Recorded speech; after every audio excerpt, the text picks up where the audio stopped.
Good afternoon, everybody.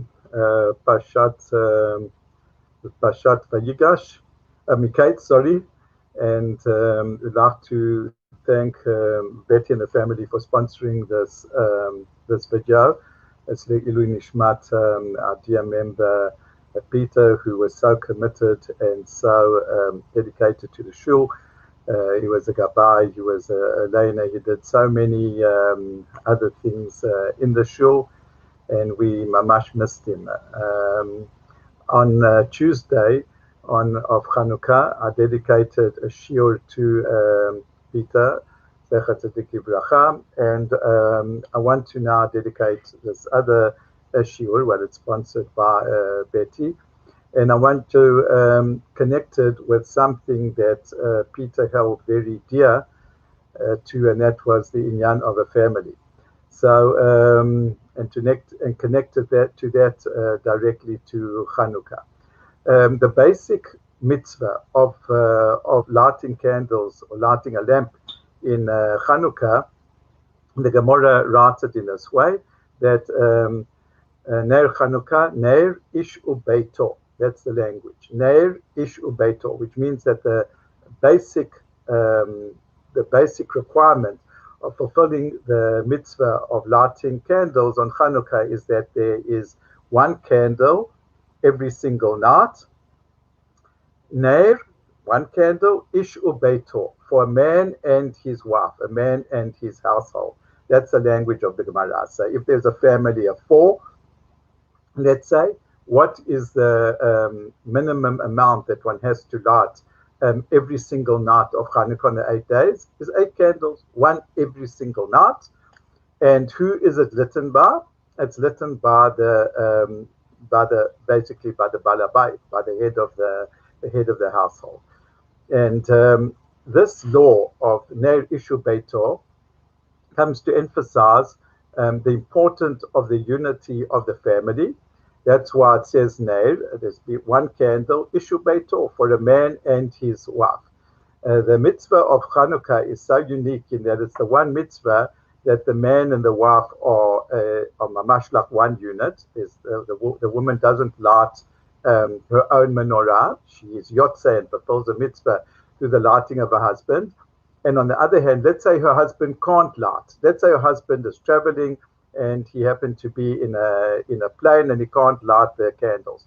So the woman, she in her home, she lights the candles and she causes then her husband to fulfill the mitzvah of lighting the candles. It's an unbelievable, it's the only halacha where this is basically so, that the woman can be motzi the man and the man can be motzi the woman, both on the same level. And the Sfaradim, even if they, so basically what they do is they light, no matter how many members of the family there are. Let's say again, there's a family of 4, and they want to go beyond the minimum of 1 candle per night. What they do is they light, according to Beit Hillel, on the first night they light 1, on the second light 2, on the third light 3, etc. And who lights again? Only the balabait. So the whole point is that when one goes past a Sfadi home and one sees now, when one sees 3 candles in the, let's say in the window, one knows that it's the 3rd night of Chanukkah. But by the Ashkenazim, you don't know that. On the Ashkenazim, maybe there happens to be, because each one lights the menorah, or maybe there's 3 people, a family of 3.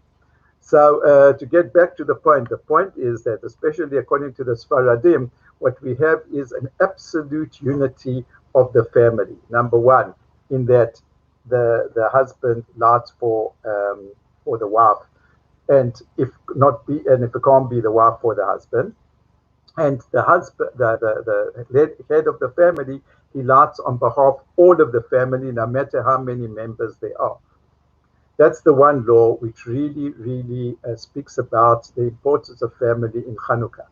And the second law is not only who lights, but what is the location of the lighting? Where do we place the Hanukkah candles?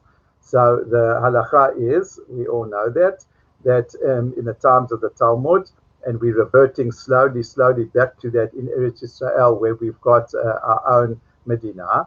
So the candles were placed outside of the home, not inside the home, but outside the home, or outside in other words, the entrance to the home or the entrance to the courtyard on the other side of the mezuzah. So, in other words, not on the right, but on the left. So, Bekitzur, what is the whole message of lighting the candles outside? The whole point is, like many have explained, is that it's like sending the following message. When a person, for example, a shopkeeper, he wants to show, even at night, he wants to show his special product. So what does he do? He's got a window, and in the window you've got a display of certain products, and the products that he feels are very should be very attractive, and they're very special. He puts a light which shines on that product so that a person's attention will be drawn to that product. The same thing with the lights of Chanuka. When we're lighting outside, we are calling attention by the passerbys that they should see what is being lit up. What's being lit up is the home, because the home was the one institution which was so attacked by the Greeks. And this is actually one of the main messages of Hanukkah. In this cultural war, which everyone stresses, Rabbi Sachs, for example, Zecher Tzadik Livracha, he spoke about that when he spoke about that this war against between Greek culture is something that never ended. Not only didn't it end, but he said it's been more intensified in our day and age. All the Western values. So as much as he wanted to, as someone said, not only to protect Judaism, but to project Judaism, nevertheless, he knew what aspects he had to fight against. To get back to the point is that the Greek culture that really attacked the inyan of the family. And we know there's a very interesting statement in the Gemara and in the Zohar that the Greeks, in their thinking, the philosophers I'm speaking about, not the materialists, the philosophers of the Greeks were in many ways very close to the thinking of Emunah, of the faith of Judaism. The concept of the abstract ideas of Plato, etc., were very close.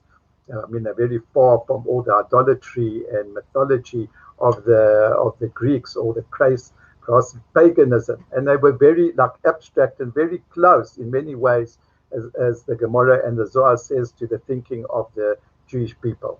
And yet Plato, we know also, for example, the ideas of love, platonic love, the whole concept of platonic love is very close in a way to many of the ideas of Judaism.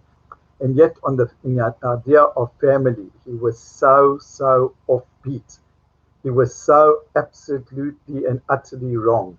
And even a person like one of his disciples, Aristotle, debated so vigorously about what did Plato want. He thought that the family is a source of disunity in society. If he said Greece would abolish the family, there wouldn't be favoritism to relatives, and everyone then would be unified to the common goal of the society as a whole. And Aristotle himself so argued with Plato, in which he said that the family is the basis of society. This is what gives a society a sense of morality, of ethics, of responsibility. If, as Plato said, you want to just share wives, you want to share children, or take children away from their mothers, and let some sort of guardians, as he said it in the Republic, bring up the children. So what type of responsibility, what type of society would that be, argued Aristotle. And that's why on Hanukkah, right, as I said, not only Plato, but so many of the Greek philosophers, this is what they advocated, the dissolution of the family.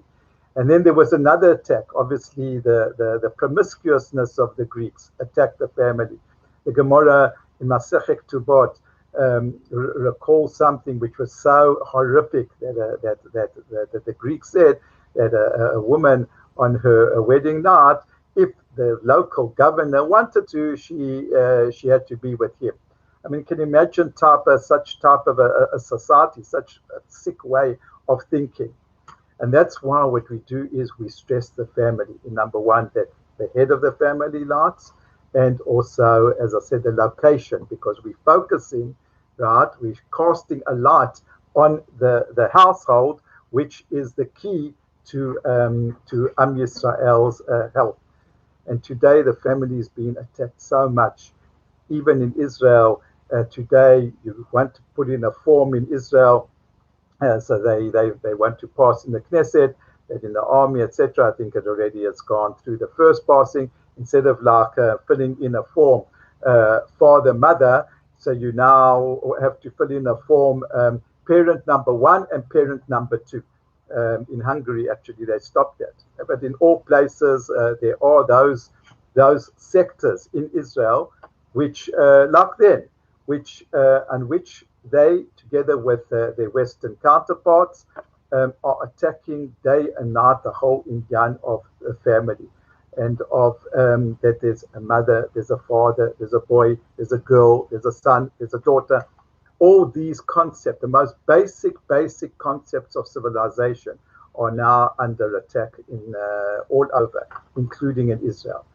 Let me end off that it's so fascinating that if I'm just holding up over here, this is the Rambam's work on the Mishnah. The Rambam, what he did was he wrote a commentary on the Mishnah.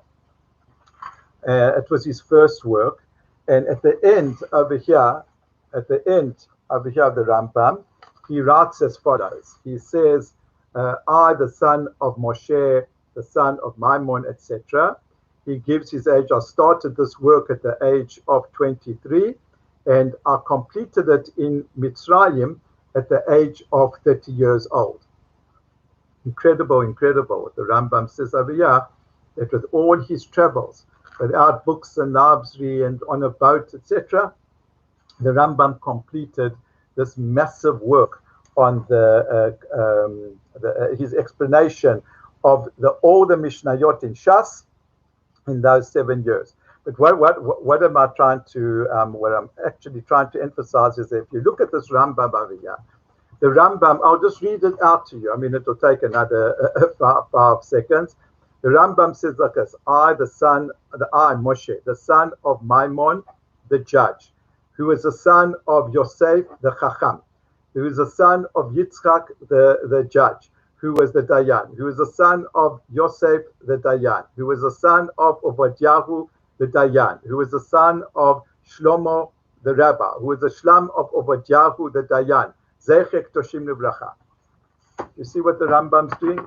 The Rambam's finishing off his work, and he is now recording 8 generations of his yichas.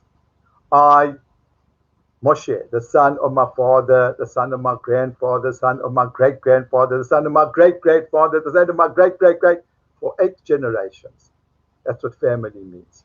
That's what the Rambam says. Right? That as he finishes off his work, he speaks about yichus. He speaks about, I'm just part of this change on my family. 8 generations. That's how the Rambam signed off his name. Right? That is the message of Chanukah. Many times when I was when I would say to people, you know what, I'm not going to be over here this Shabbat, but you know what, I have to go to an ufruf of my brother, of my niece, or I have to do this. I have to go to an 80th birthday of my mother. And he would say, no problem, of course, you don't have to tell me. Family comes first, before anything. So this is the message of the Chanukah. On the last day of Chanukah, Thursday night, I'm recording Thursday night, I wish you and all your families, Bemet Chanukah Sameach, that it should be a Chanukah of light and happiness and simcha and joy. Kol Tov, and have a Shabbat Shalom.